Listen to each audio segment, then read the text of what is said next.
दंगल पिक्चर मधला एक डायलॉग आहे, गोल्ड तो गोल्ड होता है चाहे छोरा लाए या छोरी। आज आवर्जून असं म्हणावं लागेल, कारण आपल्या अंध महिला क्रिकेट संघाने वर्ल्ड कप वर आपलं नाव करून इतिहास घडवलाय। शेवटी वर्ल्ड कप हा वर्ल्ड कपच असतो, मग तो मेन्स टीम जिंको, वुमेन्स टीम जिंको किंवा ब्लाइंड वुमेन टीम। काही दिवसांपूर्वीच आपल्या वुमेन इन ब्लू ने ओडीआय वर्ल्ड कप जिंकला आणि आता हा वर्ल्ड कप, त्यामुळे सेलिब्रेट तर करायलाच पाहिजे। आणि आज आपण या व्हिडिओ मधून तेच करायचा प्रयत्न करणार आहोत। एवढंच नाही, सामान्य क्रिकेट आणि अंध क्रिकेट यात नेमका काय फरक असतो हे देखील बघणार आहोत, तर व्हिडिओ शेवटपर्यंत नक्की बघा।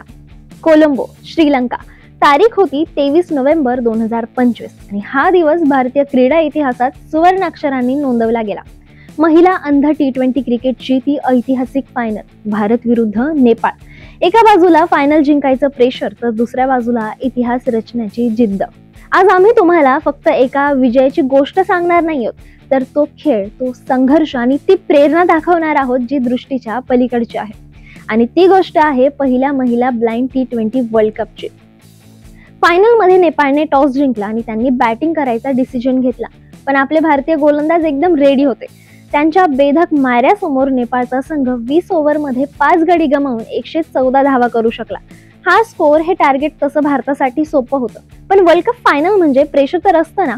टार्गेट चेस करून वर्ल्ड चॅम्पियन बनायला भारताची बॅटर फुला सरेन हिने मैदानाचा चार्ज घेतला आणि तिने केली फक्त 27 चेंडूत 44 धावांची धडाकेबाज खेळी। तिला करुणा आणि बसंती हंसदाची सुरेख साथ मिळाली। आपण टार्गेट चेस केलं आणि आपण ठरलो क्रिकेट इतिहासातले अंध महिला क्रिकेट टी20 वर्ल्ड कपचे पहिले चॅम्पियन्स। हे झालं मॅच बद्दल। आता ब्लाइंड क्रिकेट बद्दल थोडीशी माहिती घेऊयात। तुम्ही सामान्य क्रिकेट पाहिलं असेल, आपण सगळेच जण बघतो, पण ब्लाइंड क्रिकेट हे खूपच वेगळं असतं बरं का, कारण याचे नियम, याच्या कंडिशन खूप वेगळ्या असतात। पण नक्की काय ते सांगते आता। ब्लाइंड क्रिकेट मध्ये बॉल असतो प्लास्टिकचा आणि त्याच्या आत असतात मेटल बेरिंग्स। हो, तो बॉल टाकला की तो झिंग-झिंग असा आवाज करतो आणि हा आवाजच असतो या खेळाडूंचा डोळा। बॉलच्या होणाऱ्या आवाजामुळे त्यांना बॉल कधी येतोय, कुठून येतोय याचा अंदाज लागतो। बॉलिंगच्या बाबतीत बोलायचं झालं तर इथे बॉलर ओव्हरआर्म नाही तर अंडरआर्म बॉलिंग करतात। बॉल जमिनीवरून रोल होत बॅटर पर्यंत पोहोचतो, मग बॅटर त्याचा अंदाज घेतो आणि शॉट खेळतो। आणि ब्लाइंड क्रिकेटचा सर्वात महत्त्वाचा रूल म्हणजे यात 3 प्रकारचे खेळाडू असतात, B1, B2 आणि B3। आता हे म्हणजे नक्की काय हेही समजून घेऊया।